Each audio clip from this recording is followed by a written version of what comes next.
Welcome, everybody, to the Game Informer Show. That's the show where we inform you about games. I'm your host, Ben Reeves, joined today by an eclectic crew.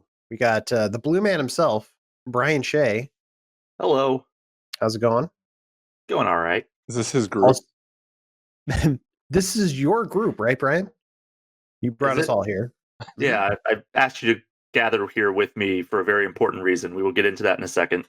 Yes, and we also have Jeff Cork. Hello.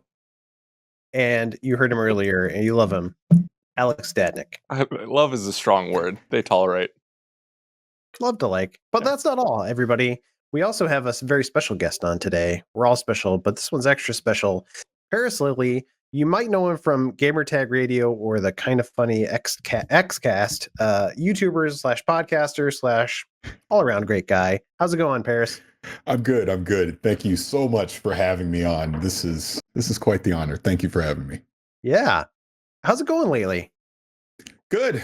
As good as it could be during a global pandemic, but good. I'm good. I can't complain too much. Family's good.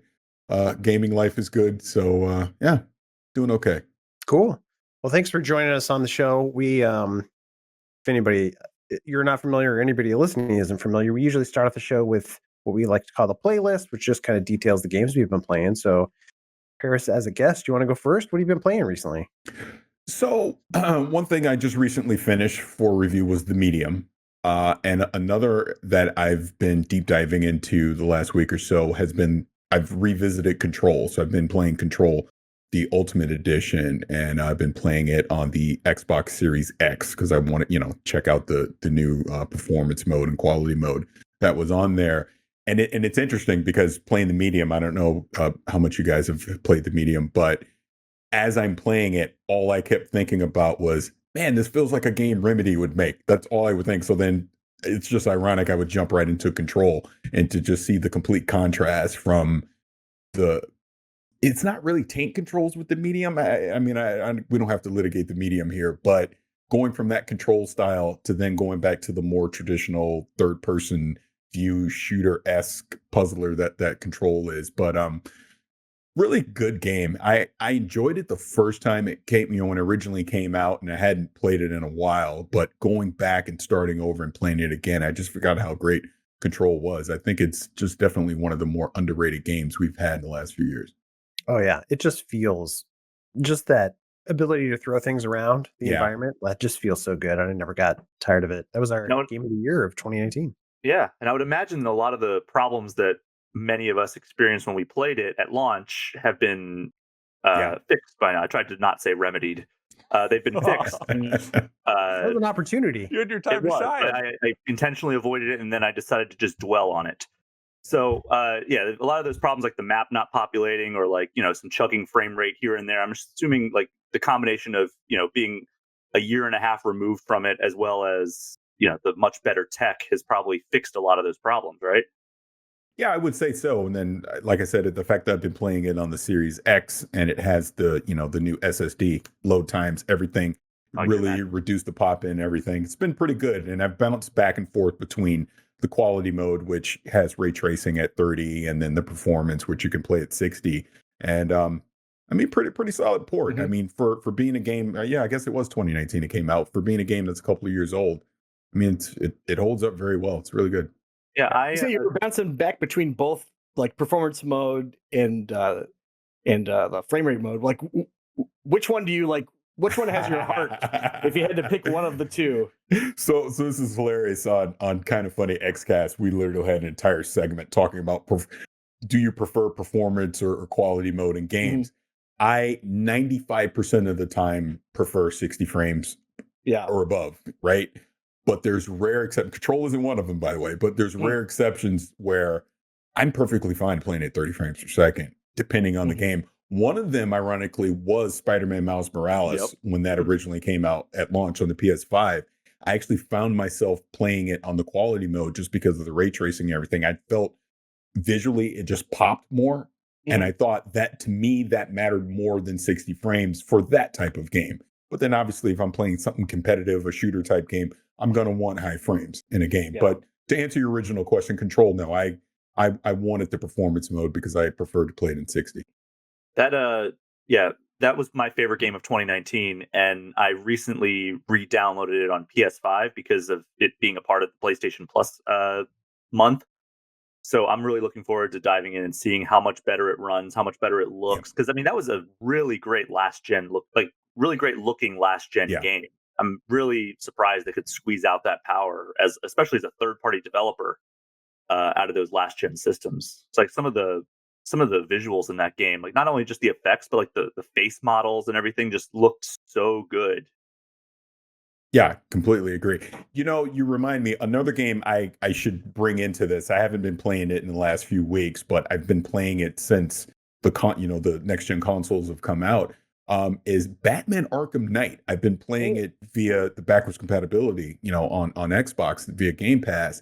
And when it originally came out, because I'm primarily a PC guy. I typically play most third-party games on PC. And we know the issues, let's just say, that game had when it originally came out on PC. So it wasn't the most enjoyable experience, but going back and playing it now, it graphically, visually, everything, it holds up so well, really well. And it's one of the games that takes advantage of the auto HDR mode, I believe, on the Series X as well. Looks fantastic, plays great. It's really great game. So that would be another one that I've really been enjoying over the past few months. That game's great. Has me really excited for Suicide Squad to see what's going on with that game. Absolutely. And Gotham Knights, Yeah, and Gotham Knights as well. The pseudo sequel. Cool. Jeff Cork, you want to tell us what you've been up to? Yeah, I played through Little Nightmares 2 for review. It came out on February 11th, and it is very good. Huge fan. I really like the first one a lot, and the second one just kind of builds on everything that, in my opinion, made that first game so great. It's super atmospheric and very strange and creepy, and I think in a lot of ways they've kind of addressed some of the goofier physics things. It's like pulling back a little bit. It's kind of like a puzzle platformer in a lot of ways, where you're a little guy who's facing against giant adults and you're powerless against them. So it's kind of stealthy gameplay by and large. You want to avoid being detected, which I guess is what stealth is. But so that hasn't really changed or anything like that. But some of the systems, like the physics, I think aren't quite as goofy as they were in the first game. And some of the frustrations have been kind of sanded off a little bit, but fantastic game. If you were at all interested in the first one, or you didn't get around to playing the first one and you're into like Play Dead type games, highly recommended. It's hard not to draw that comparison to Play Dead and games like Inside, Limbo, because it feels like broken off directly from that mold, but it is slightly its own thing. I would say it is absolutely its own thing, because it's not like a strictly 2D scroller. It's kind of like an isometric 3D, not completely, but you have more movement options, and it's doing its own thing for sure. Yeah, for sure. But it in the same vein in terms of like it's a creepy atmosphere. Yes. Yep. Yeah. And I liked that first game a lot too. Like you said, I think there were some rough parts with just some platforming, especially where you would jump, where you would like walk into the foreground or something and march right off a cliff when you didn't intend to. Yeah, where I think it's glad to hear that they maybe fixed some of that. Yeah, I mentioned it in the review that's on the site. But when you're now like your new character Mono, when he's standing on like a narrow pipe or on a plank, he's basically, you could pretend he's got sticky shoes on or something, because you don't have to worry about walking off the edge accidentally, which I don't know. I suppose you could make an argument that stinks and you like it when you die when you don't want to die. I personally, I like the idea of not dying because the camera's doing something interesting and you just happen to walk off the edge because your character is this tall now, and you couldn't really see. Like in the first one, I replayed them recently, I was like, there were moments where my face is like pressed up against the television just to make sure I'm like not falling off and everything. But yeah, it's great. It was finicky. I just beat the first one on your recommendation, Mr. Cork, and it was very, very good. I also had some of the. It's funny because I was playing it in front of my girlfriend and her sister, who were like just asked about it, and I was like, "Oh, like here, let me show you this." And there was a sequence where it was the same thing, where it was just I kept falling off because of controls. And the first time they were like freaking out because it was in a chase scene. It's like, oh god. And the third time it's like, okay, yep, nope, they're chasing you. Let's get it going. But my question to you is, I think one of the strongest things for me was like the lore and world of that game. Mm-hmm. Without spoiling anything, do they go more into the maw, or do they just kind of continue on from that? Because like I think that's the best part of the first game, at least for me. Yeah, the world building is definitely a huge part of it. It doesn't go into the maw really, because the maw is kind of its own thing. It moves to a different series of locations, but I would say that they are equally interesting. And some of the locations, I guess, if you were to write them down in a list, you'd be like, oh, this is just like horror game 101 type settings. But I think that they're all interesting takes on those kind of familiar settings that we've all seen before. Like one of them, they showed like there was a demo where it takes place in a school, and it's like, yeah, there's some like skeletal remains of every school you've seen in a video game, you know what I mean? But it's doing its own thing, which I think is important. For sure. Cool. Yeah, and if you are going to if you're interested in it, I can't overstate how important it is. I think just to play through the first game, you know, it's like what, 3-4 hours depending on how long you want to linger. And the DLC is like comparably long, and that's also highly recommended that you play that too before you go into Little Nightmares 2, because there are some really nice payoffs. For sure. Yeah. Well, Little Nightmares 2, my understanding is that it's even longer than the first game. So if you felt the first one was a little too short, maybe that's a good thing here. Yeah, absolutely.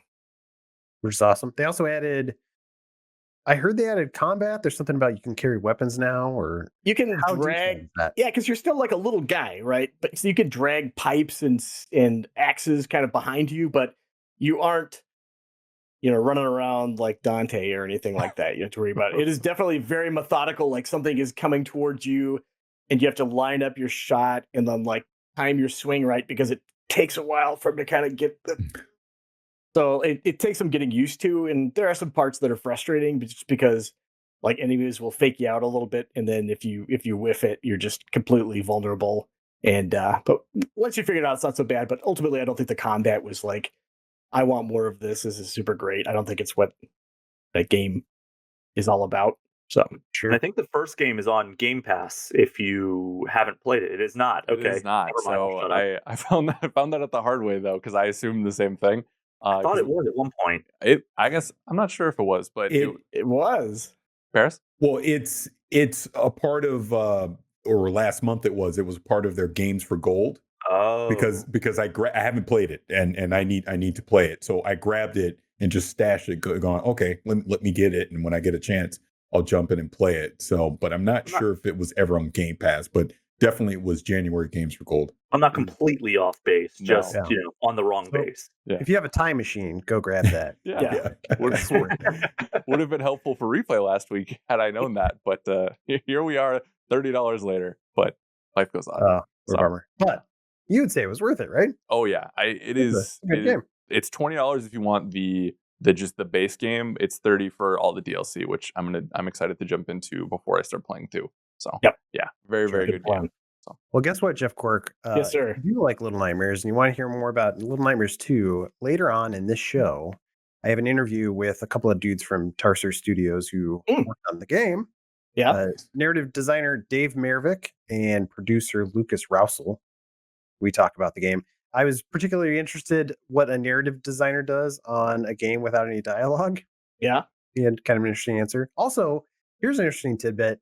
They said that like the kids, you know how the kids in the game, they look like they're about the size of a mouse or something. You know, that's kind of the aesthetic of the game. You're exploring a normal sized world, but you're a kid that's the size of a mouse. They were like, oh, the kids are actually normal size. And it's just sort of a metaphor for how a kid would feel in a world. How do they just sort of feel out of place? So I thought that was kind of interesting. There you go. Big people, small world. That's right. So if you want to listen to that, that'll be at the end of the show, that interview with those guys. Great. Cork, yes, sir. Anything else you want to talk about? Boy, sorry to disappoint. No. Okay. I don't like that attitude, sir. Yeah. Well, why don't you get out of here then if you're going to have an attitude like that? Well, maybe I will. Hey folks, sorry about that. Sorry about Quark's behavior there, but we're gonna deal with him later. But now that he's gone, we can talk about him all we want, or we Leave can just that move on. beard. Yeah, no, yeah, let's move on. Did you see that shirt he was wearing? Yeah, how dare he? Can you imagine being attached to that body? All right, Brian Shig, what have you been doing? What have you been Well, playing? now that Jeff Cork is gone, I can one up him because he was talking about all this bragging about doing a review game. I have 2 review games that I've been playing. Woo! Both of the reviews went up in the past 2 days. First one was Persona 5 Strikers. And that's basically it seems like it's going to be a spin-off of Persona 5 with like Musu combat, like Warriors inspired combat like you saw in Hyrule Warriors and like the Dynasty Warriors series. However, it's a lot closer to a sequel than I expected. Like a lot of the Sequel to structural Persona 5. to Persona 5, yeah, to the mainline RPG series of Persona. So it plays more like a sequel in the sense of like Final Fantasy, whenever Final Fantasy gets a sequel and like the structure remains somewhat similar, but the combat is just turned on its head. That's almost how I would like describe how Persona 5 Strikers evolves from Persona 5. So the downside is it gets rid of like the social simulation aspect. Like there's still like a ton of dialogue. I would say, for the time that like the game itself is a lot shorter than Persona 5. Persona 5, I think my first run through was 124 hours, and then my second playthrough on Persona 5 Royal was just under that. And didn't Royale have more content? Yeah, it does, but they also do a lot of streamlining, and also since I've been through the story before, I knew like You're just that much better at it. yeah, I just knew the way to go. Pro gamer, Brian Shea. And then Persona 5 Strikers, my save file I think was at 41 or 42 hours when I beat the final boss and like saw credits. So it's a shorter game, but you see probably the same ratio of dialogue.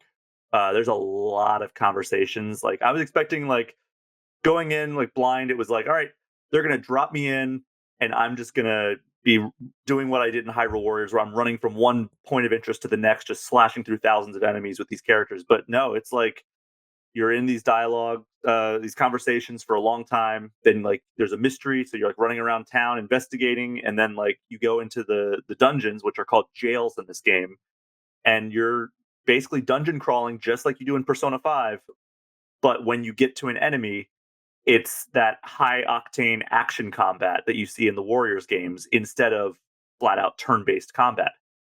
So you're like, it's a lot of like stylish hack and slash, which plays really well to the visual design of the Persona 5 games.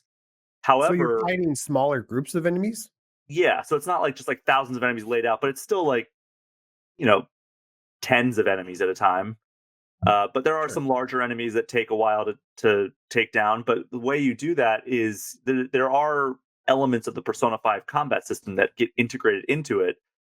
You can hit the right bumper and it'll summon your persona, which pauses the action. So it does have that kind of pause and plan style of combat mixed in with that like nonstop action warrior style.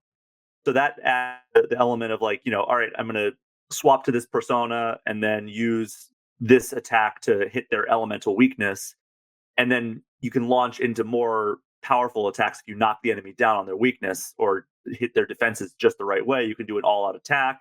Then you have a showtime gauge that charges up. So it's a lot of really strategic stuff in that regard. But at the end of the day, it's just constant action once you're in those battles. But they're usually resolved pretty quickly unless they're boss battles. Like I can't say too much about like the final boss, but it's one of the longer final bosses or longer boss battles in general I've ever played. In terms of like the full sequence. So is this worth playing though if you're a fan of Persona 5, just for the fact that it's a pseudo sequel and the story content? Does that make it worth it? Yeah, I absolutely think it is. The thing I was most excited for, and I said this in my review, which you can read at GameInformer.com. I was most excited going in to just, I fell in love with the cast and the world of Persona 5 when I played the game both in 5 and Royal. This is actually a direct sequel to the original. So it disregards anything that happened in Royal, like any of the extra content, any of the new characters. So if you just played the original and you're like, oh, I won't know what's going on because I didn't play Royal, you don't have to worry about that because nobody from Royal is even mentioned. But but it's so great to be able to spend more time with these characters that I loved so much, and I like see the dynamics of their relationships, and then it has the passage of time element as well. So like this is 6 months after the events of Persona 5, so like characters are in different parts of their lives. They're in the beginning of the game, they're all kind of reunited because they kind of went their separate ways at the end of Persona 5, and then Persona 5 Strikers brings them back together. So there's like the first part of the game is like kind of catching up, and it's like some of the characters are in college now, some of them are, they're older in high school, and like some of them are studying for finals again, and it's just really interesting to see like where they are in their lives now. Real Digimon the animated movie vibes, right? I've never seen a second of Digimon. So I It's cannot. so good. Come Is on, it? man. Fun for life, man. I love that movie growing up. That and like Space Jam were the only two movies I'd get from Blockbuster. Anyways, Persona. Continue. Well, Or no, now not. the tires are deflated. So I Yeah. guess another game I was playing was Super Mario 3D World. Well, and hold Bowser's on. What'd you get Persona? Did you say? I gave it an 8.5, I believe. Okay, great. And so that's up on the side if you want to read that. But yeah, you said you wanted to beat up Jeff Quirk. Yeah, that was Or the other sorry, thing I've been playing. Is You wanted to you my beat revenge. Jeff Quirk. Yeah, Doing a by one up. playing more games. Yeah. Which I thought Yeah. you were going to go into Mario first. It would have been a seamless transition, but here we are. Sorry. Do you want to kick me out too? It's a battle royale here. Yeah. So I'm proud the other to. game, Super Mario 3D World and Bowser's Fury, which is this week's big Switch release. So is It's revealed. kind of like on two games in one, right? It is, yeah. So So it was really, you revealed at played the three 35th games. anniversary of Mario Direct that they did last year. So you get a Switch port of what I think is one of the best 3D Mario games out there, but also one of the most underappreciated ones because it launched on the Wii U, which was not a very well-selling system. But I think that the Wii U has an amazing library of games. I'm glad that most of the great games that were on the Wii U have made the leap to Switch, which is so much more popular. So you get that complete with online co-op, so you can play up to 4 players in simultaneously. But this time you can do online co-op, which is something the Wii U version could not do. Other than that, there's some things that they had to do to kind of work around the touch controls, the limited touch controls that they had in the Wii U version, because they had the Wii U gamepad. But they just handle that by you hit one of the bumpers and then you use motion controls to just kind of point your controller. Like I was using the Pro controller and it worked just fine. It wasn't very intrusive either. You point it at that element and you can like, it's basically a pointer and like it will toggle a switch on and off in some cases. So it's not a very common thing. It's more common in Bowser's Fury, which is like an all new side game that comes with this bundle. And basically what that is it's the gameplay of Super Mario 3D World, but instead of, linear fixed camera stages that are kind of like quick hit, you're done in a couple of minutes. It swings the camera behind Mario, so it kind of has like the camera system of like Mario Odyssey. But you're in a big open area. So you're running around collecting all these, they're called cat shines. Everything's themed after cats in Bowser's Fury. You're on this island, like this, well, it's a big lake called Lake Lapcat. And All right. I guess it's really weird. This is my job. So catfish. They could have done the catfish pun. there was no catfish from what I remember, but yeah, they should have done that. But anyway, Lake Lapcat, everything's cat themed. All the enemies, so like the Goombas have cat ears and stuff like that. But basically, the whole thing is just this open structure, kind of like you're dumped in a giant Mario 64 or Mario Odyssey area, like the levels in those games, because you just go around and there's like separate little like islands in the lake, and it's just like, all right, well, here's your first objective on this island, and it's like bully beatdown or something like that, and it's like you got to push the enemy into the thing and like defeat the boss and you'll get a cat shine, and then like it'll be like, all right, the next one's like collect the red coins, just like it did in Mario 64, where it kind of gives you like a vague description of what you're supposed to do to earn the star. Only now it's, you can just go from island to island without having to like jump through paintings or hop in your hot air balloon. So that's a lot of fun. I really like that structure, and some of the areas that you go to in this side game are some of the most exciting and enjoyable like playgrounds that you can go to in a Mario game. Like there's one that's actually pretty challenging. It's like rotating platforms. And like it's just when you're trying to find the cat shines or the little like collectibles to get a cat shine, that can be like really challenging. I fell in the lava so many times, and it's made even more like challenging by the fact that every so often Fury Bowser will emerge. So like it's just kind of like this random thing that he's always looming in the background, and then like the kind of whimsical Mario music. You'll notice that like it started raining, and like it's starting to go from like sunny and happy and like whimsical feeling to like this kind of like ominous overcast and rain and everything, and then suddenly Bowser emerges and like all that music goes away, the sunshine's completely blacked out, and then it's just like a metal riff is playing as Bowser just rains destruction on like down upon you. And it's a really cool way to like up the intensity and kind of add like a random element into the mix, but it can be a little frustrating. So like I was at the top of that rotating platform, and then Bowser emerged, and I'm like, oh no, I'm almost to the top. And then of course I fell right in the lava because like I was dodging his attacks, and but every so often you collect enough of the cat shines and you awaken the Giga Bell in the middle of the area, and you can get that when Bowser emerges, and it's a super power up that makes Mario grow to basically like a giant cat Mario, and it opens up like a boss battle right then and there. And so you fight Bowser. It can get a little repetitive until the end. He's like a Godzilla-sized cat. Is that what you're saying? Yeah, basically, it's basically cat versus Godzilla. That's kind of awesome. That sounds Yeah. dope. So yeah, like Bowser will like basically he's a lot more aggressive in this form. He'll like shoot fire at you. He'll throw like spikes up in the air and like kind of rain them down, and he'll rain fireballs down onto you. So you just basically have to avoid all of his like all out offensive and then wait for your opening. So sometimes he'll like jump up and then he'll like fall over and like accidentally like expose his underbelly, and you have to like butt slam him.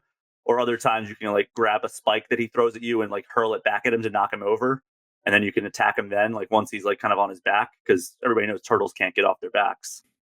Just science. So yeah, it is science. So yeah, Bowser's Fury is a lot of fun. It's relatively short. It's not. Don't expect like a full on like Mario Odyssey or Mario 64 like length. Took me like 4 or 5 hours to finish.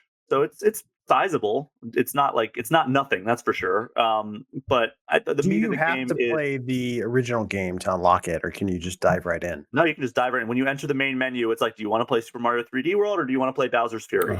That's good. That's great. Yeah, it's nice, and it's a completely separate game. But like in terms of like the structure and the way the camera operates, but it's the same gameplay that you get in Mario 3D World, and it's the same power up suite as well, aside from the Giga Bell that is not anywhere in 3D World. It's an all new power up, from what I understand. I don't think so. God, yeah. Do we have basically all of the great games from the Wii U now at this point on the Switch? You know, we got Pikmin last year, Mario Kart obviously shipped early on. Tokyo Mirage Sessions. I would argue I would love to. I mean, maybe it's just DLC, but I would love Splatoon 1 to come to the Switch. Like, I like Splatoon 2 a lot, but I think that the levels in Splatoon 1 and the music of Splatoon 1 is superior. Although I think they did release some of the levels into Splatoon 2 from Splatoon 1 eventually, but I didn't play a ton after launch. So yeah, I think we've got most of the great games. This may be cheating, but I want Wind Waker HD. Yeah, well, I think everybody wants that. Hopefully we'll hear more about that this month. I mean, 10 days from now is the Zelda 35th anniversary, so maybe they're going to do a stream like they did with Mario. Hopefully. That feels like an easy one to bring over, yeah. Parris, are you a big Nintendo guy? Yes, I am. It's just funny you mentioned Wind Waker, because I'm not a big Wind Waker guy. No? I'm more like, I love Link to the Past, Ocarina of Time, Majora's Mask. I'm in that Zelda loop, so to speak, but Wind Waker never grabbed me. It never did it for me. Yeah. So you know what it was? Was it the amount of sailing you had to do between islands? I think so. I think that was. I think this, like, it didn't feel like a Zelda game to me because I was doing all the sailing. For sure. That HD one really helps with that, because they speed it up so you can travel between islands a lot faster. So highly and also like the way they changed I think the wind It's easier to navigate. Yeah, So yeah. highly recommended if you can get your hands Also, on the it. Triforce quest, which is arguably one of the worst parts of any Zelda game ever. I love Wind Waker upon playing the HD version. It didn't grab me either in the GameCube era. Yeah. I was like the dumb whatever age I was, middle school, high school age, where I was like, I don't want a cartoony game. I want like a sequel that looks like Ocarina of Time. Right. So I never really gave it a fair shake. Yeah. And then I played it, the HD version on Wii U, because I was like, it feels like a game I should play, and I loved it. But the Triforce Quest or Triforce Hunt, whatever they call it, is still bad, even though they made it better. Yeah, that was actually Wind Waker was the first Zelda game I owned. I'm pretty sure on the GameCube. Not to date myself there, but I won't spoil anything. But the end confrontation, there's like the final shot in that is just I get chills every time I think about it. But yeah, I would love to have that on Switch. I'd play the crap out of that game. Yeah, it's a great game. Yeah. Well, Mario 3D World Bowser's Fury, that review is also up on the site. Would you give it, Bren? That is a 9.25 out of 10. Yeah, that's also really I'm so excited. Yeah, that and Little Nightmares. It's a good week. I think it's one of probably the best week of the year for games so far, right? Like, yeah, outside it, like Cyber Shadow, the Medium, nothing too crazy. So yeah. One last thing I've been playing that's not for review. I've been playing some Hitman 3 because I finally have time, and it's fun. I've never been good at Hitman games, and I still am carrying that tradition on. But I'm trying to learn a little bit. It's not easy, but I've completed so I'm starting from Hitman 1, those levels, and kind of just like pushing through all the way through the trilogy. I'm halfway or slightly more than halfway through the campaign of Hitman 1, and I'm enjoying it. I really like how big and open the worlds are, or the levels. And I think that it's fun getting creative, although sometimes I feel like I don't know exactly what they want me to do. And you guys have already talked about Hitman a lot, but it's a game that I'm enjoying. And I used to love the games like Blood Money, and I actually liked Absolution a lot more than most people, even though it was a lot more action oriented. But I think that Hitman 3 or this World of Assassination trilogy is really awesome from what I've played so far. Yeah, it's a fun game. Yeah, then maybe the one other notable release of the year, at least. Definitely. Alex, what about you? What have you been up to? So I kind of we've talked a lot about the games that I've been playing. Little Nightmares I beat in the weekend and it was great. I'm still playing Golf Story, which is a really good way to wind down the night on Switch. But I still was looking for I'm still burnt out on the 2020 games. I haven't gone back to Cyberpunk or to Assassin's Creed or anything. But I've been playing a decent amount of Overwatch still, but I can't just chill and play that game. You know what I mean? Like it is. We tried competitive, I think, a night or two ago, and it was a mess, and I got heated and wasn't good. So I wanted to find a multiplayer experience that I could just kind of like be an active participant in, but also just like not have to think like strategically every second. And that game has been Star Wars Battlefront 2, which I think I've talked about it on the show, is one of the only games I've ever canceled my pre-order on.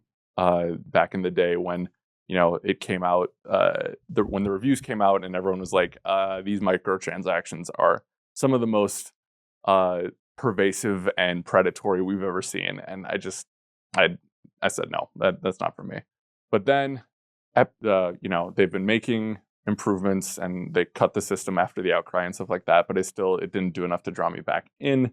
And then I saw Epic Games was giving it away for free, and I was like, okay, maybe this is the time to check it out. And I have Game Pass Ultimate, so I use my EA Play, or I think that's what the service is called. But regardless, I downloaded through that. Yeah, it is equal parts a really solid, engaging first-person shooter experience, but also it hits me with the nostalgia I need in a dark time. In the pandemic era, because it gives me the sensation of the highlights of the prequels, the sequels. Especially when I don't want all like full doses of Clone Wars, you know what I mean? Or Attack of the Clones and like full doses of some of the sequel trilogy. It's just like it does such a good job of capturing the chaos of those battle sequences that I think are arguably some of the best parts of the sequels and prequels. And it's just been a fun way to kind of unwind, live in these universes, you know, go 30 and 10 because I'm a boss, and like and like listen to podcasts, or like I know I've seen Parris on there, but like I listen to like Clubhouse, like, which is basically just kind of like TED Talks. It's like an app that people just talking to. Like I just turn those on, play a couple matches, and that's my night. And it's just been very cathartic kind of way to wind things down. And you know, if it's like sometimes games can last 30 minutes, 40 minutes, so I could just play one or two and feel satisfied, you know. So I've been wanting to get back into Battlefront 2. Battlefront 2, because I bought the whatever the collection was at whenever Rise of Skywalker came out. There was a special edition that they put out, and I got that, and it has like all the skins and everything. But I just haven't had anybody to play with, so hit me up. I have it on Xbox. Yeah, it'd be really fun. And yeah, I think it's a perfect opportunity to just kind of chill and play some games. So that'd be fun. I think now is, with it being, you know, I don't think it's free on Epic Games Store anymore, but being so readily available, and that team in DICE did a really good job of fleshing out the great game that was already there, that I think people panned because of the microtransactions. So I think now is a very good time to jump in if you're trying to get back into Star Wars a little bit. Like we've talked about on this show, like I was done after the sequel trilogy. Like I felt burnt. And Mando has brought me back. Light of the Jedi, the High Republic book, is bringing me back, and Battlefront I think is one of the better Star Wars games we've had in quite some time. So awesome. You gonna dip into the single player at all? No, not not at all.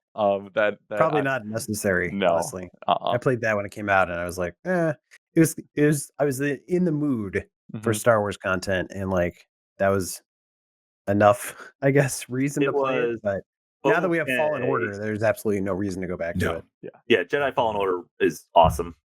By the way, Alex, you mentioned something in passing, Overwatch.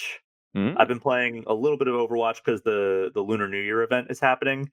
But I just want to vent a little bit of frustration here, because we're here for you. Come here.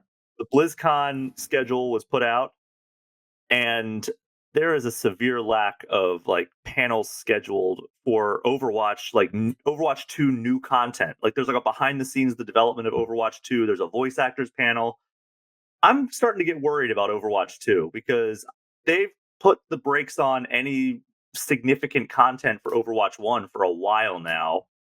And they're like, all right, well, don't worry, we're going to put all this stuff in Overwatch 2. It's like, yeah, but like we could have had it already in Overwatch 1 if you just released the characters that you're saving for Overwatch 2. I know we're getting new modes and everything in Overwatch 2, you know, eventually whenever it comes out.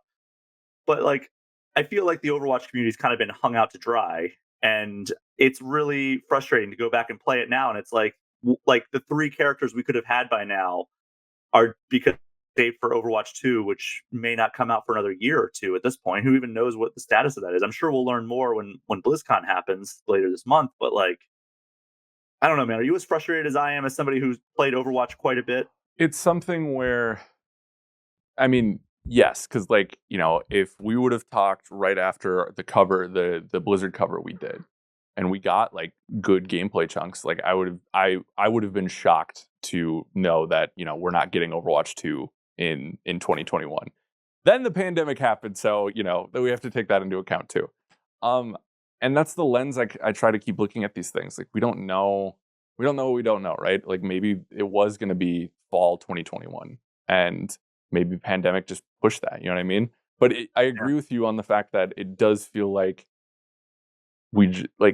there should be a new influx of characters, right? There should be more or maps, you know what I mean? Just something to keep that community going, because it's still, you know, at least on Xbox, it still has legs. So we got the Kanazaka map, which is only in Team Deathmatch, which is like a mode that is not a destination in Overwatch.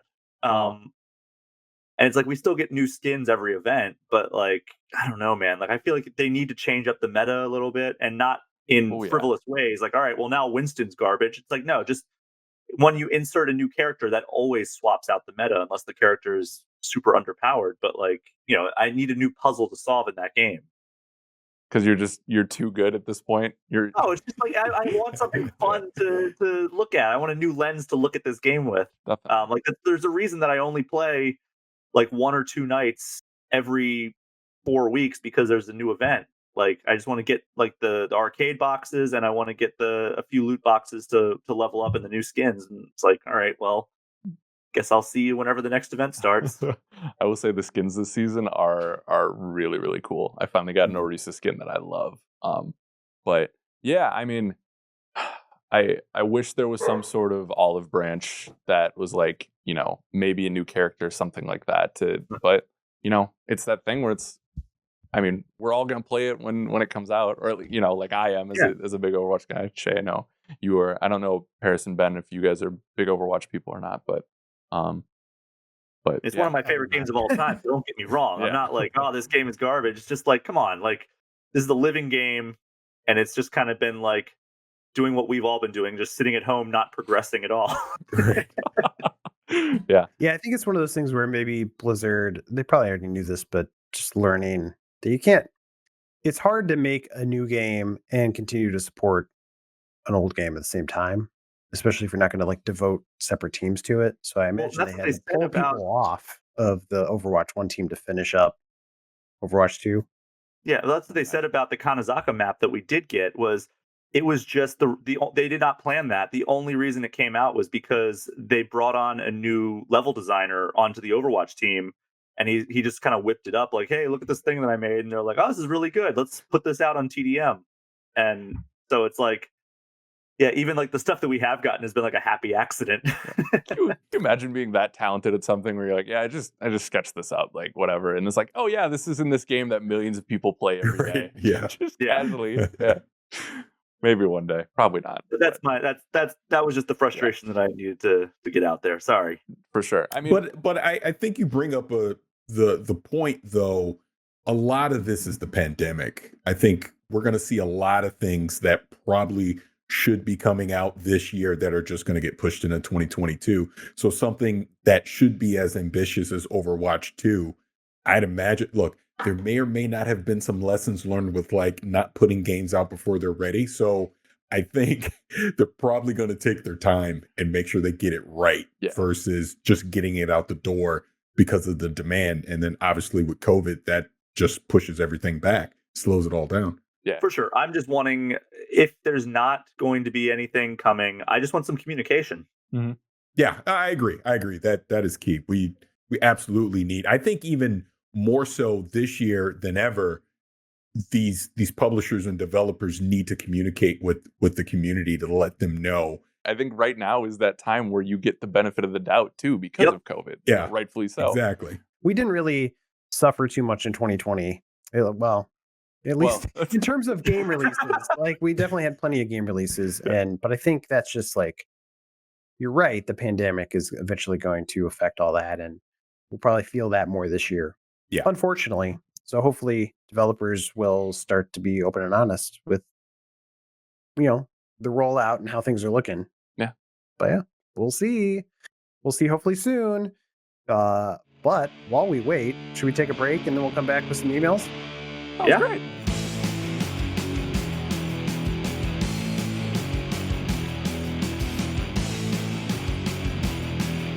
And welcome back to the Game Informer Show. The gang's all here. At least the gang that was. Yeah. Cork's in timeout. Cork's still in timeout. I'm sorry. He's feeling better, though. He's calming down. Good. This is the section of the show where we answer some community emails. These are emails that you send in, the dear listener / watcher, podcast@gameinformer.com. Send us anything. Send us a love letter. Send us a hate letter. Send us a question. We love questions. We love to hear about your dreams. And we love games. So send them all in. This first letter is a good example of what we want to see. Robbie Key, Game Informer's favorite former intern from Texas, Anybody here want to dispute with that? Very specific. I think he gets it. Yeah. Okay.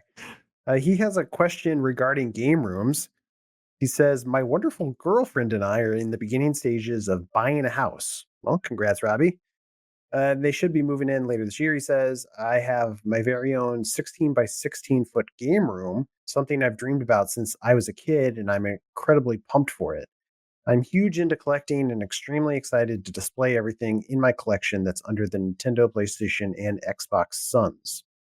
So, what advice do you have for recommendations? Does anybody at GEI have a game room? What furniture / room layout / lighting, etc. should I look into? Any gaming room do's or don'ts? I'm currently sitting in mine. So a lot of guitars. We've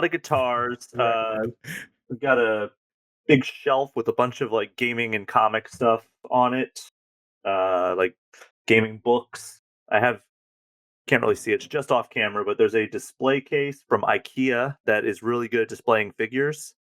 And then I also have begun building a little mini arcade, which I've been getting some of those arcade one-ups, those cabinets. So I have the NBA Jam and the Mortal Kombat ones. And I actually have the Capcom one that they just announced, the Legacy Edition, on the way. Whenever it comes out, I think in March. So those are really awesome. Like they're kind of cool conversation pieces, like even beyond the fact that, like, you know, it's fun playing old arcade games in an arcade cabinet. So yeah, those are my recommendations for like just basic stuff.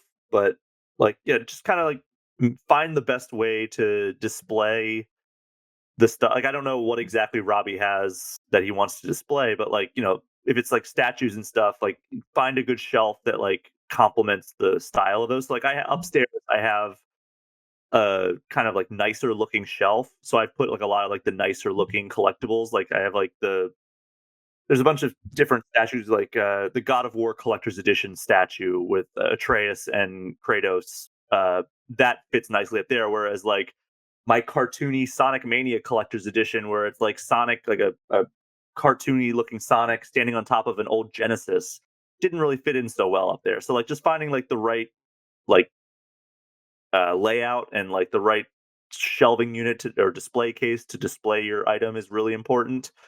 And also I've noticed like I have a lot of like posters and stuff hanging up.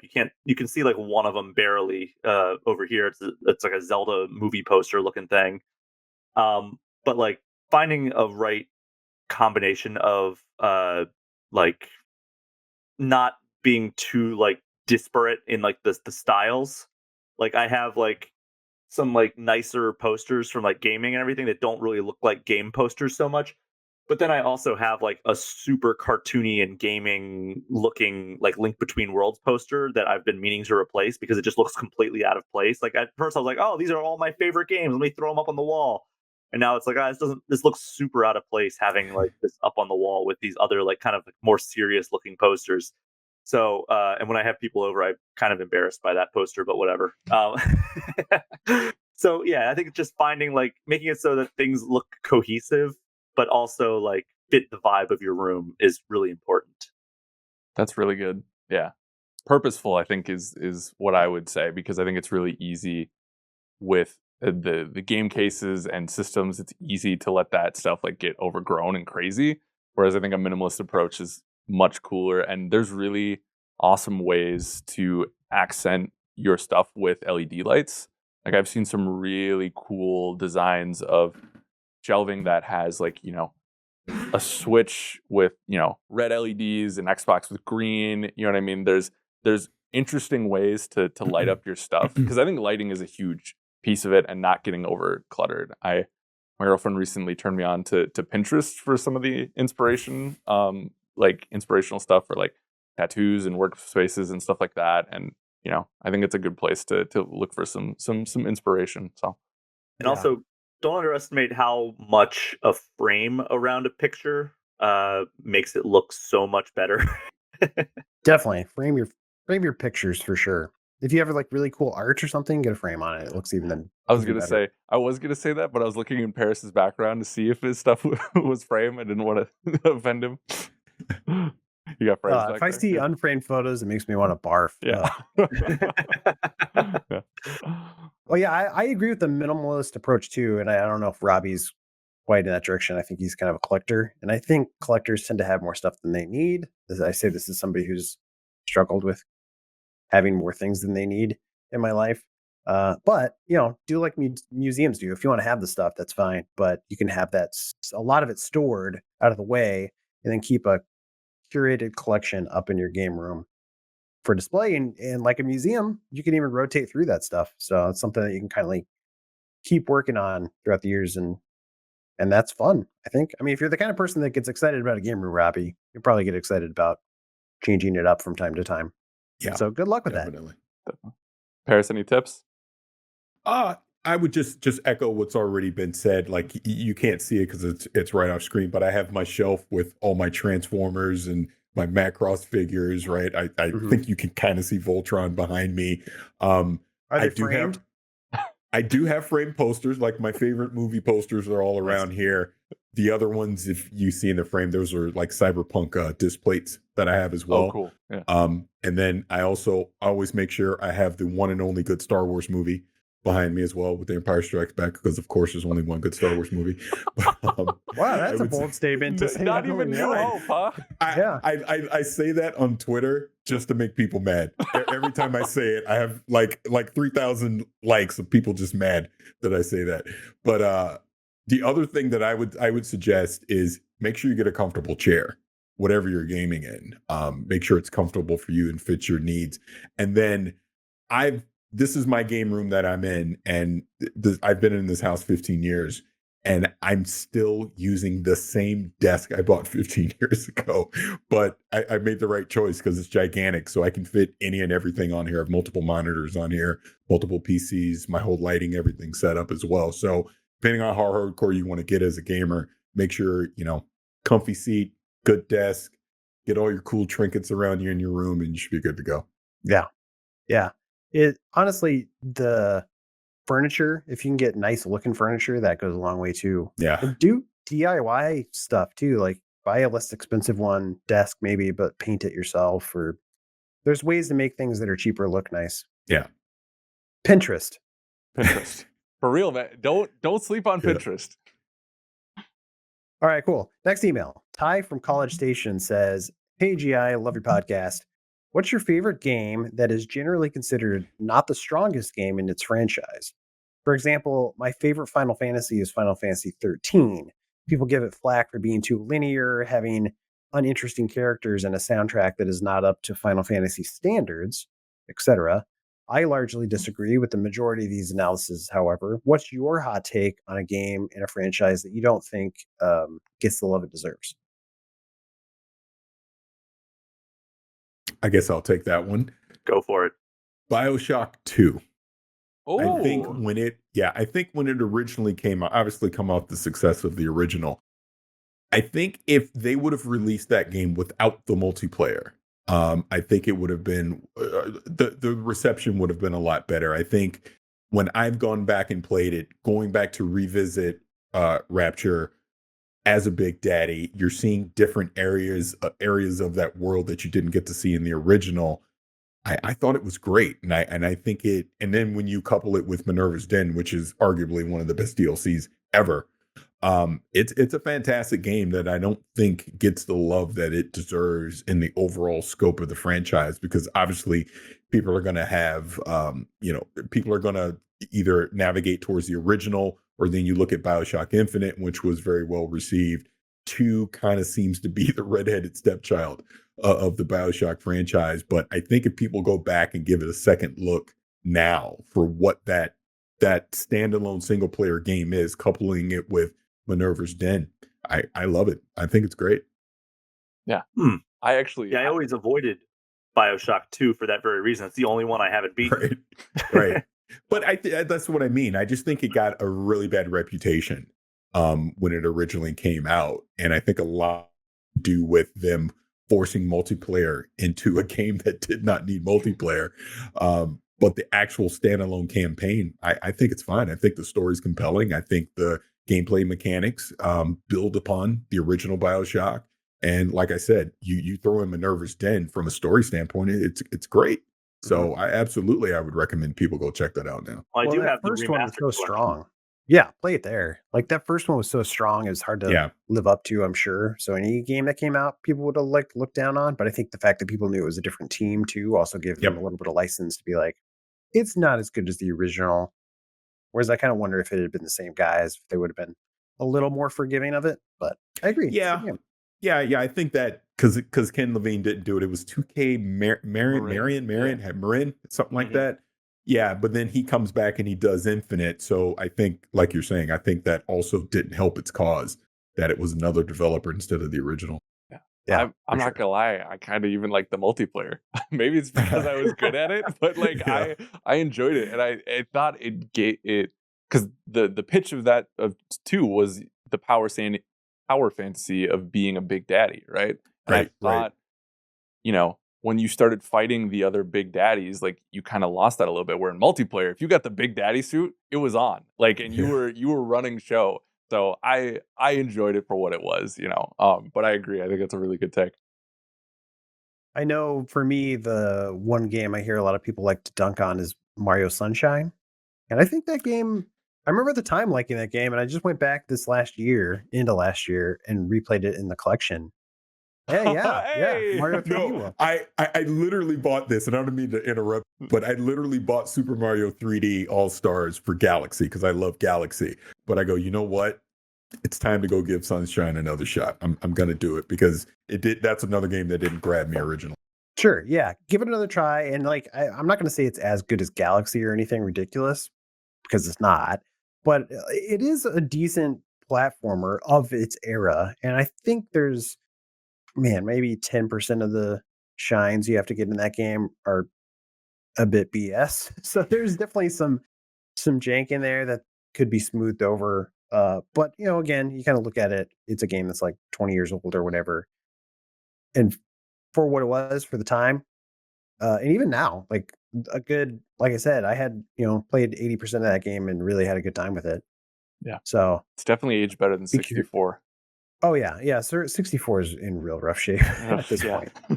I disagree. I think that unless you're playing on 3D All-Stars, the inverted controls and all that stuff really doesn't hold up on the original version of Sunshine.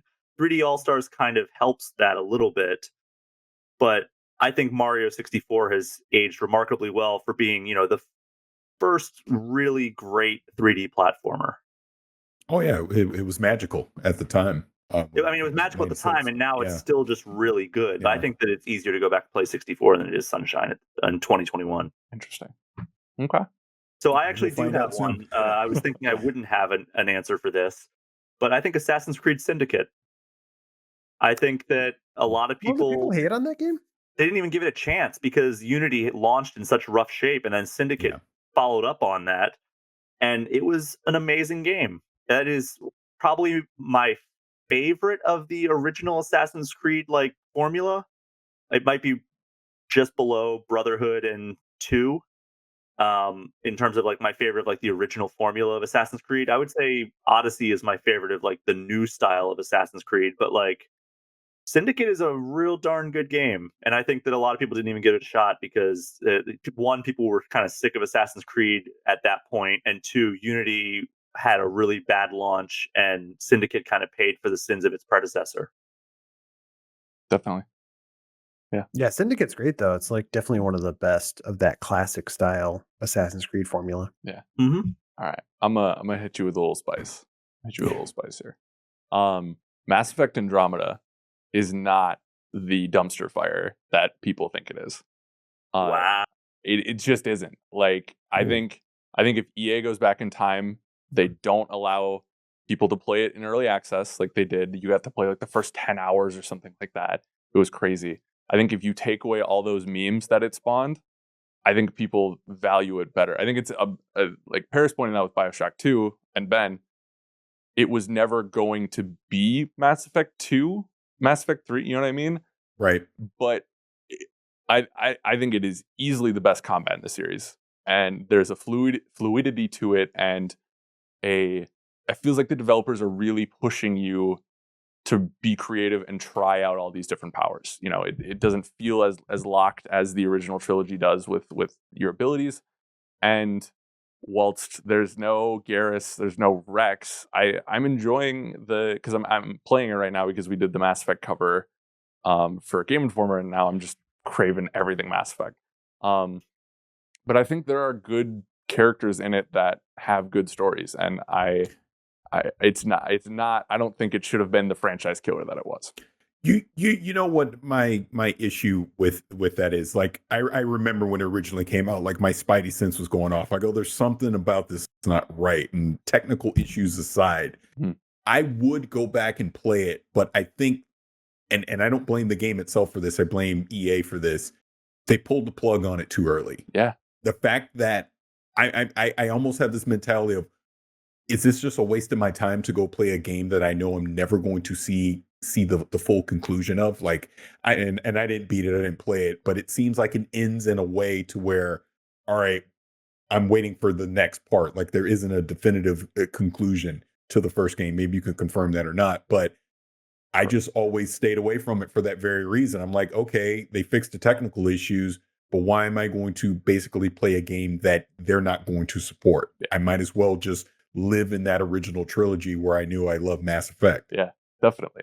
Yeah. The chance to when the Legendary Edition comes out. Yeah. Did you play Andromeda when it first released, Alex? Yeah, and I fell off of it. And I think it was a thing similar to what I'm experiencing with Cyberpunk, where the online discourse was just so exhausting, where it just kind of sucked any joy out of it that I had. And it was a mess technically in the beginning. Like, you know. That's exactly what I was going to bring up. I think the Cyberpunk comparison is valid because like, there's definitely a good game in there, but like there's like the technical stuff was just not there yet. And so I think if that had been smoothed over, I think people would have received Andromeda a little bit differently. But I and it's funny because even now, like playing it, there are still some weird lighting effects and stuff like that. And Parris, you're right, like they didn't fully fix all their issues because they did that thing where they did the whole roadmap for content, and then I think they stopped halfway through or something like that, and they just said, we're done here. So but I do think, like I said, I think if they would have gotten through those technical issues, I think there's a good game in there. We've had I didn't pull one of those emails this week, but we've had people who have written in and said, hey, is Mass Effect Andromeda worth going back to before the Legendary Edition? And I take it you would say yes? If you are fiending for Mass Effect and just need a hit of it before we get the Legendary Edition, like I was, I think so. I think there's a lot of positives on it, but I think Parris brings up a good point where it's like, you know, they do leave things. I think the goal of it was to start a new series, a new trilogy, you know, whatever. And, you know, we're never not in a comic book, not in a book, not even like, I don't think we're ever going to see anything Andromeda related again, which I think is a shame. But if you go into it knowing that and enjoy what's there, I think it's worth it. But especially if you have Game Pass Ultimate, you know, it's free. Or you pay for it, but you know what I mean? You don't have to pay the $40 to jump in. So, all right, next up, Halo 4, underappreciated.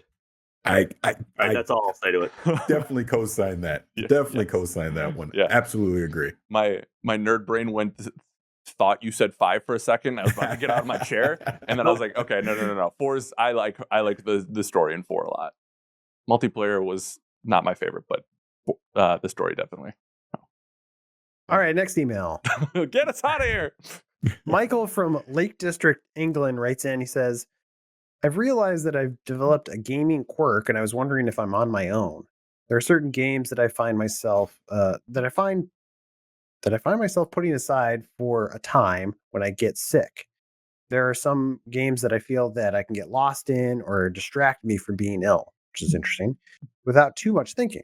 For me, the perfect game for this is point-and-click adventure games, which is why I've not played Kentucky Route Zero yet, as it's on my to-play games when I feel like which there's just a fun list to have, I'll say, Michael. And I also say I wouldn't exactly equate Kentucky Route Zero with a point and click game, but it's maybe kind of in that vibe. So I get where you're coming from. Anyway, he says they love the show. Curious if any of you guys have games like this. Any games that I do not keep a list like this. Games to play when I feel like but I might start. That sounds like. And I believe the word he used was. Oh, thank you. Thank you, Shay. I was just trying to avoid the edit for Alex. No. I got all the time in the world. It's fun. Oh, well then let's do it. God. That was pretty of you, Ben. All right, this is getting out of hand here. Out of control. Hey, games to play when you're not feeling good. Do any of you guys have anything that you like to play? I think we already talked about it, but the Mario games are fun. Yeah. Easy, deep dive, just something relaxing, something kind of like, I wouldn't say mindless, but somewhat easy. Mario can get hard, but you know what I mean? Like something that's just like light and It's happy. comfort Makes me food. happy. Yeah, exactly. Yes. Definitely. Overwatch is one of those for me where it's just like, all right, everything is committed to muscle memory at this point. Like, I think I'm like 1,200 hours in on Xbox. So it's like, yeah, I mean, that's a no-brainer. Unless like I'm feeling so bad I can't even play an FPS, in which case, probably not playing very many games at that point. Yeah, I would say for me it's Destiny 2. That's just something I can just jump into. You go do a strike real quick. There's just so many things you can do that are gonna be match made for you. I don't even have to call up a buddy to play. And it, like you said, it's just mindless fun at certain points and just gets you through the day.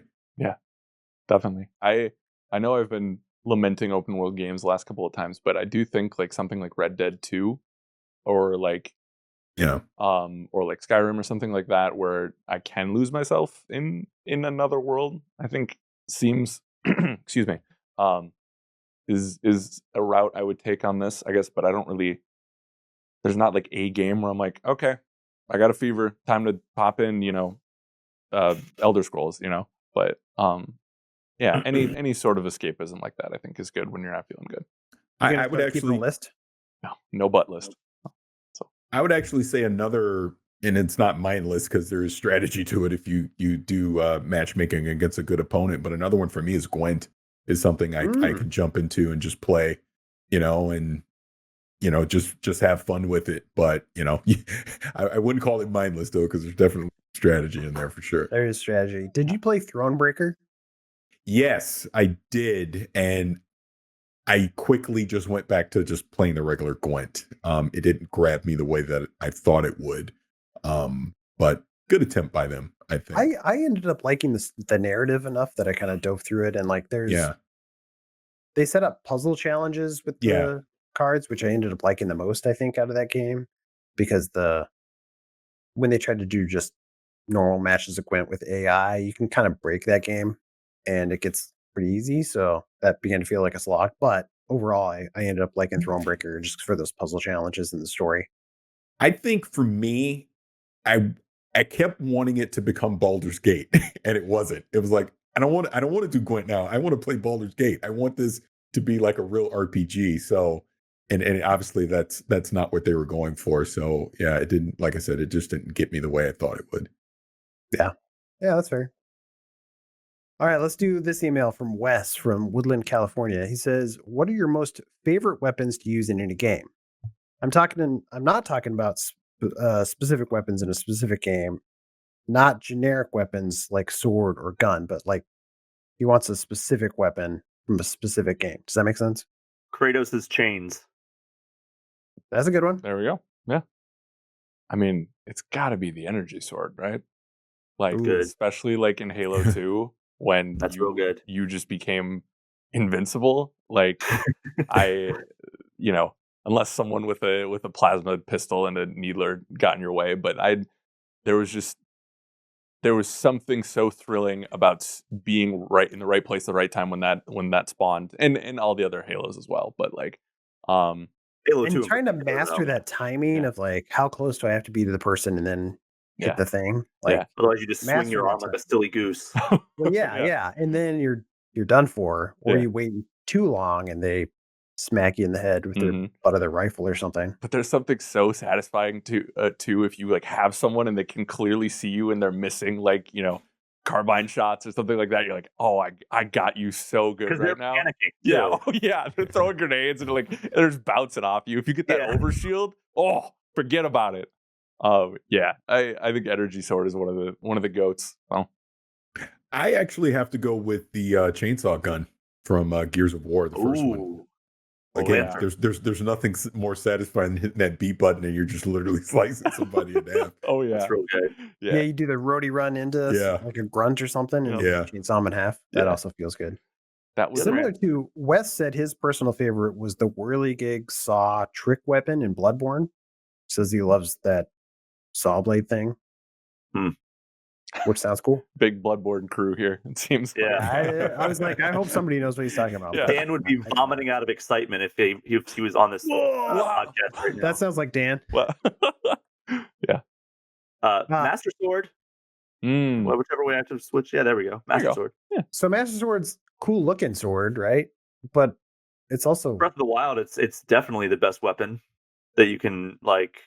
You know, you get the energy blast. It also doesn't break, which is a big thing.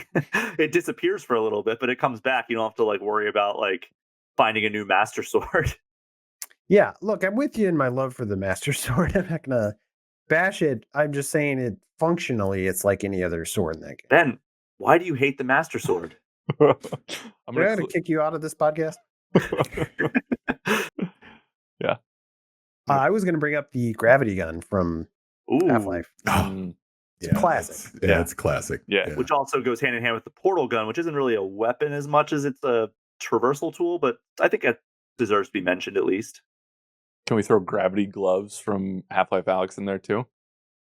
Have all the gravity there? Yeah. Not as much of a weapon, but I definitely loved using them for sure. It solved all the problems of like picking things up. Yeah. Hidden Blade's good too. But nothing is better when like you're SEO and there's two enemies like right there, and you just walk up and stick both arms out and take them both out. That's always satisfying. Yeah, I could do that with 2 daggers though. I don't know. Realistically, you didn't need to have a hidden blade. You didn't need to have a thing that's dangerous and potentially going to cut off a finger. Yeah, don't lose your finger. Yeah. Great. You guys want to do maybe one last email here? Yes, please. Sure. I would love nothing more. Here we go. Richard from Riverside, California. They write in, they say, "Hey, Game Informer crew and guest. If there's no guest on the show, then don't read this part." Well, he knew. He didn't say what to do if there was a guest. I have been a fan of this podcast for a couple years now, and this is my first time writing in. I have a friend who has recently got a 1-year jail sentence. It was not for anything bad, he says, but that's not important. It was a reward. Wait, Yeah, it's a reward. Yeah. Hey, you get to go to jail. You're so awesome. I'm writing in because before he went away, I had sent him my copy of Assassin's Creed Valhalla, but he barely played it. Instead, he opted for Cyberpunk, even though he knew that was a broken mess on PS4. So apparently he's playing on PS4. My question is, if you knew you were going to jail for 1 year, what game would you play before you went away? P.S. He had about 20 days before they gave him his sentence, so that's about how much time you'd have to play the game. Probably The Escapists, which is a game about learning how to escape prison. I'd play Prison Architect. Yeah, similar, just like learn all the ins and outs. I'd probably say Breath of the Wild, honestly. It's just my favorite game of all time. I've been meaning to replay it anyway, so like, hey, I have to go to prison for 1 year and 20 days. That's a perfect excuse to run right through Hyrule once again. Maybe by the time I'm out, Breath of the Wild 2 will be out. Ooh, maybe. I would probably say the original Portal and Portal 2, because that is all about a warden trying to keep me in prison and me using my tool to escape. So yeah, I would have to say that. Yeah, that's a good choice. I feel like you could blast through those in 2 days, and then you'd have 18 days to just twiddle your thumbs, I guess. This is presuming you can't play any other games. Right. Yeah.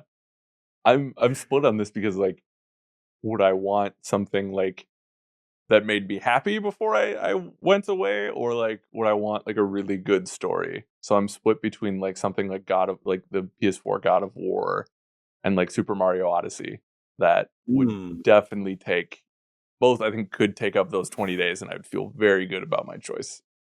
Super Mario Odyssey is a real good one. Yeah. Yeah. So if you ask me tomorrow if I had to go to jail in like 20 days, I'd probably just keep playing Yakuza Like a Dragon because I'm like halfway through that game and I want to finish it. I wouldn't want to like take a 1-year break in the middle of that game, so I need to finish that game. No, there you go. He also goes to jail in that game. Say, yeah. That's right. Yeah, it'd be very thematically relevant. Yeah. Cool. Well, that ends the community email section. Thanks for writing in, everybody. If you want to send an email, remember podcast@gameinformer.com. Send it in. We love emails. We love questions. We love games. We haven't had a good game in a while, so send one in. Yeah. We're also taking character rankings, required reading lists. We're still doing those. Probably get back to that next week. But yeah, that brings us to the last segment of the show, a segment we like to call Get Wrecked, where we recommend stuff to check out. There's a feature that's on the site right now from Blake. It's called How Bayonetta is the Best Playing Game. And I think it's a fun title, right? But also he goes into why he thinks Bayonetta is just not necessarily the best game, period, but the best feeling game to play. Like when you're just playing it just feels really good. So he goes in depth about why he thinks that is. Check it out. Alex, what about you? Cool. I'm going to recommend Mr. Van Aken. Alex Van Aken did a video where he modded a Game Boy SP and he put a whole new screen in it that had like brightness settings, and he modded it with like, I think it was Super Nintendo, no, maybe NES style like stickers and stuff on it. Regardless, that's something I am not a handyman, so I've always been terrified of modding something like that. But the way he presented it was it's beginner friendly, right? It seemed like, an idiot like me could take it apart and put one together, and it looked gorgeous. Like he made it look as easy as building a Lego set, basically. For real. It's like, yeah. I could just do this. Yeah. The only part I was like, I'd mess it up was the soldering or whatever. Like I was like, I would either burn myself or a hole through the Game Boy and it'd be over.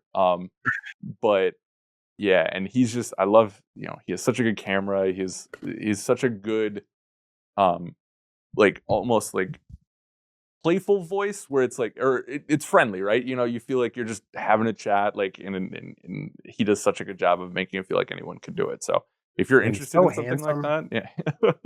And I just love him, but definitely go check that out. Even if you're not interested in modding a Game Boy, it's fascinating to see him take it apart and put it back together. So. Shay, what about you?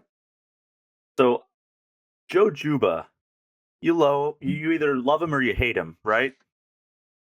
How do you feel about him? Right? Right. One of those two is how I feel about him. But he does a great piece here called 10 Remakes I Want to Happen, where, I'm a sucker for remakes. I love experiencing a story or experiencing a whether it's a movie or a game or something. I like experiencing it in like a new and unique way.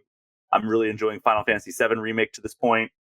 But he runs down 10 games. Some you may think are pretty obvious, other ones not so obvious. Like, would you ever think that somebody would suggest that we remake A Link to the Past? I sure didn't. So that's why you'd have to be a maniac. Only a maniac would say that. But yeah, like things like Knights of the Old Republic, which I think is definitely worthy of a remake, given like how it hasn't really aged super well in 2021.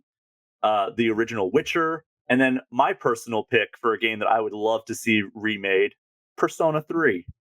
So go check out the full list, GameInformer.com. 10 remakes I want to happen. Great choice. All right, Parris. Thanks for being on the show. Do you want to recommend anything? How should people follow you? No, absolutely. I will say, as far as where you can follow me, you can find me over at gamertagradio.com. You can also find me over at Kinda Funny. And on social media, you can find me at Vicious696, and I'm usually rambling about something. But I definitely want to recommend everyone. This is a personal friend, but his content is amazing. I want to recommend you check out the podcast called Spawn on Me.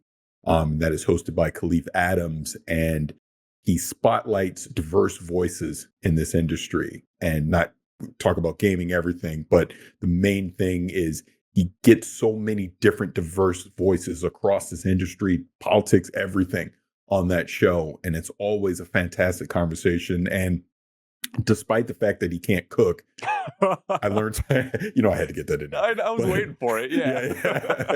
But seriously, he's really good, and his show is amazing, and the conversations that happen on there, I learn something every time. So I definitely recommend everyone check out Spawn on Me. It's a fantastic show, and subscribe. Yeah, awesome. Well, we had thanks him again, Parris, last year, and it was a really good time. He's amazing. So yeah, cool. Well, thank you as well out there for watching or listening to this episode of the GI Show. We really appreciate it. Please like and subscribe. Subscribe to the magazine, as I always say. But whatever you do, come back next week. Until then, game on. Game on. Parris, what was the better highlight? Your team winning the Super Bowl or being on the show today? It was my team winning the Super Bowl. I'm not going to lie.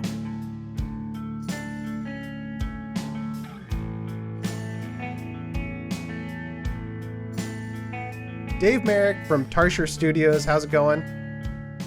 It's going good, thanks. And then Lucas Rousel, producer at Bandai Namco. How's it going? Yeah, it's all good. Thank you. Cool. Well, thanks for joining us, guys. You guys are here to talk about Little Nightmares 2. It's the new game coming out from Tarsher. Dave, you are the narrative designer, correct? Yeah. Yep. Awesome. What is that project like? I think a lot of people who have played the first Little Nightmares like, wait a minute, that game doesn't have any dialogue. So what does a narrative designer do exactly? Maybe you can inform them. Sorry, I also have a screaming child in the background, if you can hear that. Oh, okay, I thought that was me. Yeah, but I mean, being a narrative designer is different in that respect to being a writer, even though I love writing dialogue. It's just about how we tell the story, like from game to game. So when you have a game of dialogue, then it's how do you tell the story using that tool in your arsenal. But in this case, we don't. We decided that the characters wouldn't speak, so it's about how we tell the story in different ways.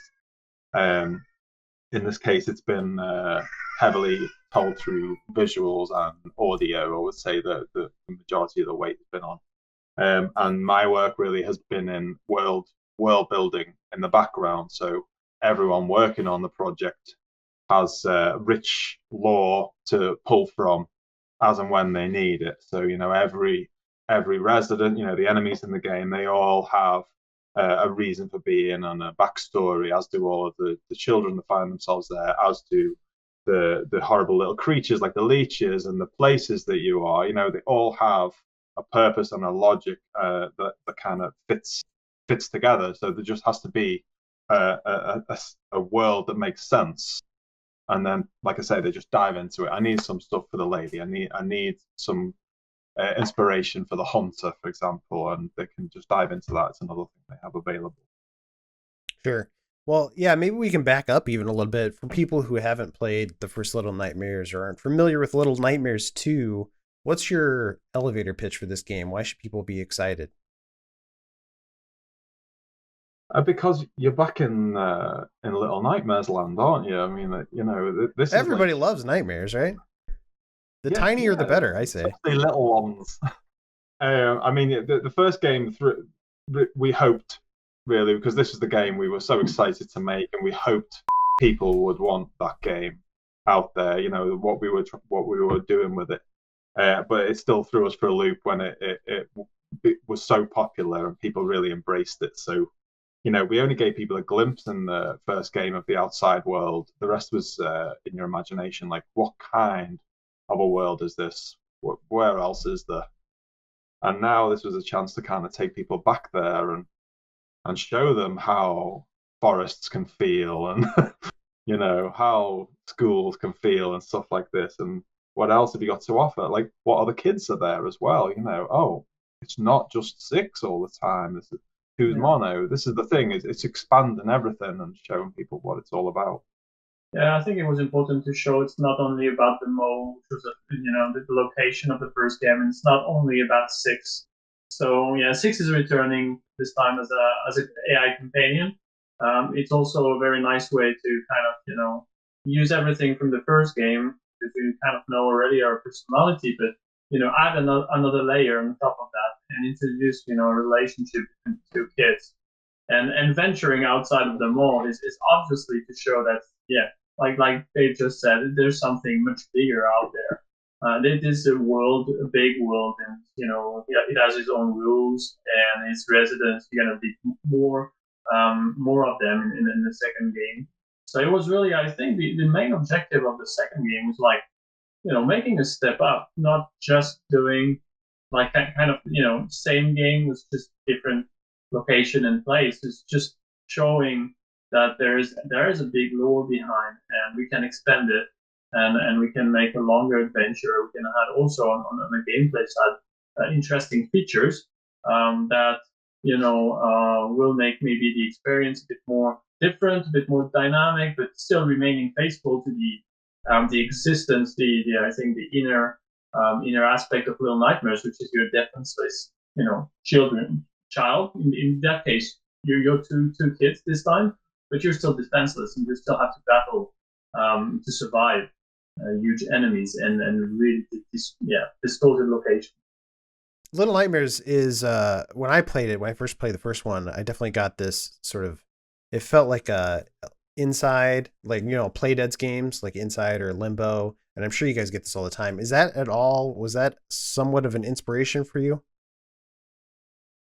In that they were great games, and you're like, we should make a great game. A singular personality. Yeah, well, it was that. It was like, I hadn't seen anything like that before. People having the courage to go for something like that wasn't like everything else you see it. They're like, man, they had something they wanted to do, and they had something, they thought people would get a kick out of. That's the inspiration that we took from that, as like, we should trust our guts as well. We should, maybe these things that we are excited by and want to play ourselves, maybe there's more people out there that want that too, and it just makes you feel bolder, like that there's people taking chances, and it's worthwhile. That all that sort of stuff, you should always push yourself. You shouldn't just look at other people's games and go, hey, that was popular, let's do that as well. The reason we're together as a group of people is because we want to do something that we care about and that feels special and is valuable to us. Otherwise, we can work anywhere, but we came together for a reason, and so that's what we got really. Those games are fantastic, but we didn't try and remake them. I just love that they made them. Yeah, and especially when like the comparison with Inside it's coming pretty often. But we were well advanced in the production when Inside came out. So there's like I think like Dave said, those games are great, and I think they can be a kind of inspiration, like a lot of great media that the team can absorb and watch and read and everything. Yeah, the comparison with Inside could be maybe a bit stretched out, because our game was well invested in production when Inside released, so there was literally no time to say, hey, these guys have done this, it's amazing, let's do the same, because we were more than halfway through production already. Yeah, something in the water out there in Europe, maybe. Well, I know Tarser Studios, you guys, you got your start working on the Little Big Planet games, the DLC for those games, which are just totally opposite, I feel like, from Little Nightmares. Was there something about like, oh, we're working on this cute, fun thing? Did that break you? And you're like, now we want to do something that's a lot darker? No, the studio was going before that, and the stuff that got everyone together back in the day was the Metronome prototype that they made. So Little Big Planet really was as a result of that, they got in touch with Mark Healy. I think it was before it was Media Molecule. So it's always been in the DNA of the studio to make this kind of game. And even when we made Little Big Planet Beta, you could see it up there that we needed to do more, that there was something inside that had to get out. So when it naturally ended with Little Big Planet, it came out, and that's, it was the start of our relationship with Bandai. Did you guys prototype Little Nightmares inside Little Big Planet? It feels like something that you guys could have built in there. No, but someone else has, haven't they? I think we've seen some really amazing. There's some Little Big Planet stuff with some little nightmares. Yeah, definitely. Okay, let's get into the game a little bit. The new game looks cool. I was a big fan of the first game, and this game, you mentioned 6, is returning, but she's not the playable character. The new playable character is Mono, which is a kid with a box for his head. Can you talk a little bit about Mono? What's his deal? He loves his paper bag. What more do you need to know? No, I mean he's. I mean with that you gotta. It's about wondering why. Why is he so attached to that? You know. It's the same with 6. We don't want to start off with a cutscene telling you everything you need to know about 6. You got to feel it as you play through. Like what? Why? You know, why is she doing that? Why is she behaving that way? Why is she fine? You know, why is she doing all right? She's like, you know, she's quite capable, even though, you know, she comes to a sticky end if you're not careful. And she's still very capable. Yeah. You think about a kid at that age in that situation. So it really, it's just the same. Like, you know, the story of Mono here is clearly also part of the story of 6. You know, the dynamic is really important. But you know, it's about playing the game and finding out what is it about Mono. What should I know? But I'm afraid we're not going to tell you about that beforehand, because that's just so much fun. You know, discovering these wordless characters for yourself. Well, to double back to narrative too. Do you guys have like a clear story you're trying to tell, or do you feel like there's a lot of interpretation there that you want players to sort of, hey, what does this mean for yourself? It's kind of metaphorical. Yeah, I mean, it's both really at the same time, because I have a clear story for all of this, but it's how much we tell other people. It's like, you know, from the very beginning with Little Nightmares, it was about giving people something to engage with and not telling them everything, and, you know, let them fall asleep while they sleepwalk through another piece of content. This is like, we want to feel like players and you know, get into the story and think about it. And a lot of that is how much you give people to work with. But we have to know what we're doing. We have to know what we're aiming for. What is the story of Mono? What is the story of the Pale City? What's the story of 6? Why are they like this? And then it's striking that balance between giving people that, having it out in the world, obviously, as well, tastes of this, and what do we keep back, so people kind of have to actually think for themselves. One of the new things you guys are adding is, it seems like you're adding some light combat elements. Can you talk a little about the decision, what you guys have done with the game, and how players will be able to, you know, use weapons? I think it all started with first laying out the collaboration with 6, you know, because having an AI was a real game changer for us. And after that, we started to discuss like introducing more like, you know, more enemies. You know, you don't want to have too many, I would say, you know, monsters in the game. It's just, I mean, that would be just too unrealistic to keep up, because, you know, each of them needs to be extremely unique.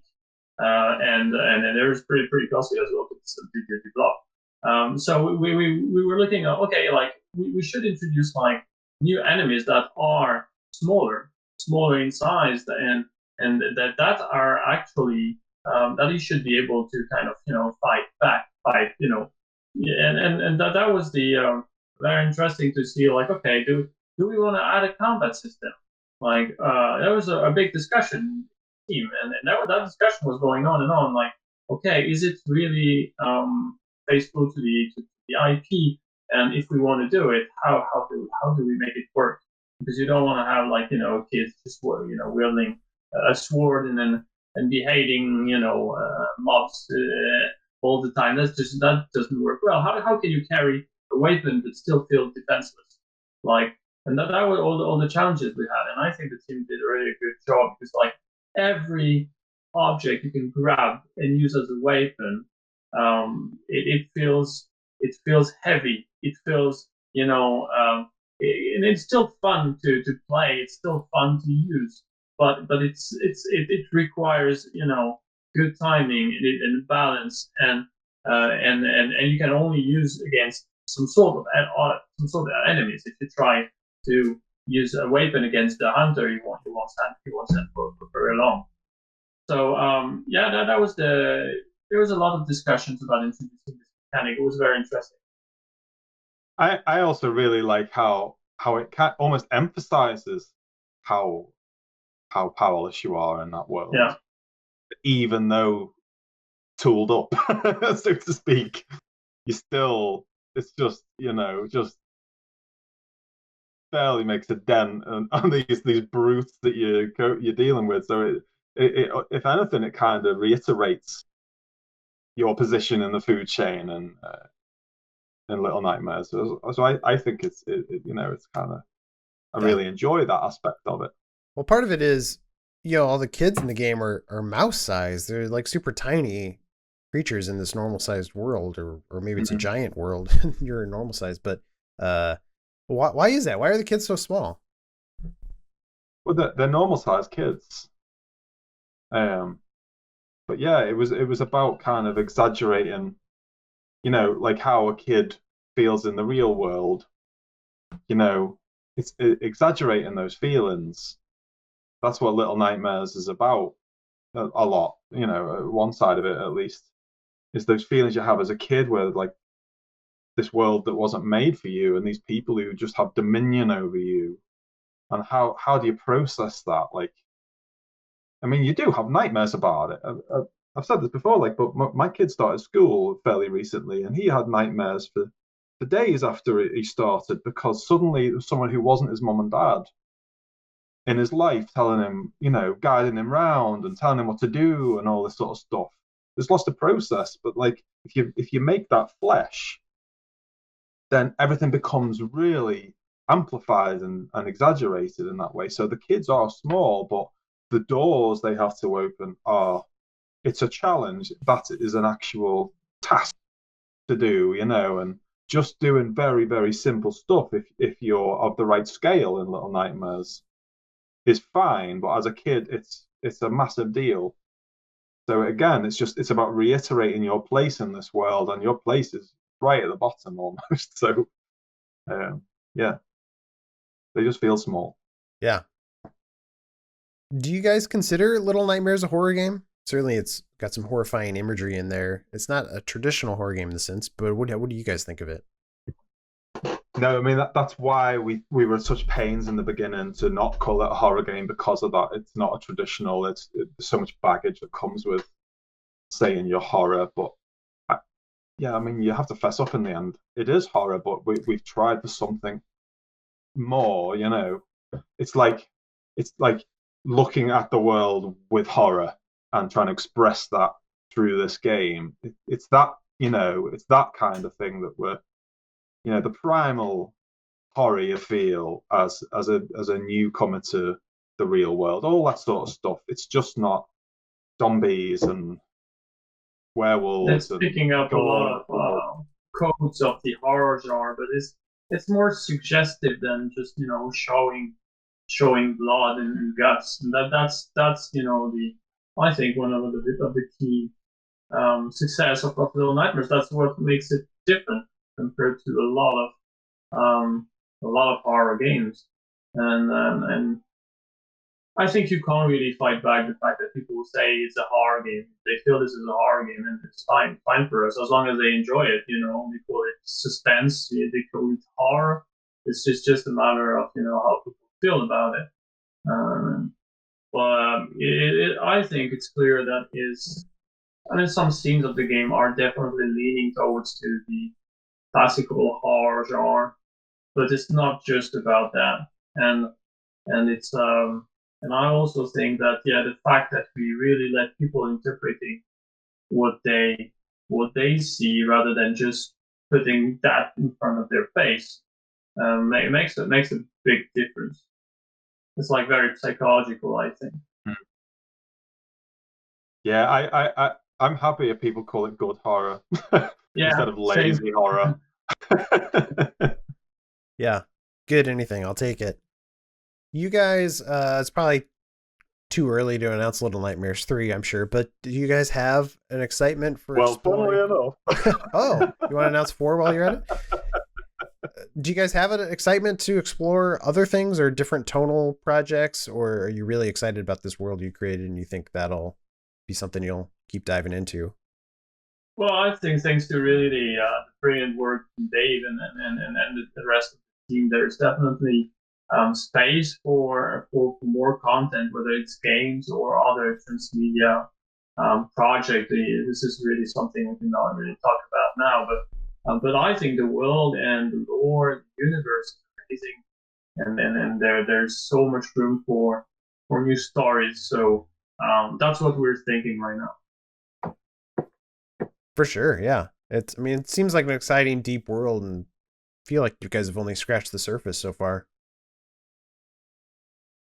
For sure. Yeah, I think really no, I think you're right. I think the first game was giving really that feeling. I think the second game will already I hope make people realize that this is big, this is a bigger universe, and that there's really a lot of things out there.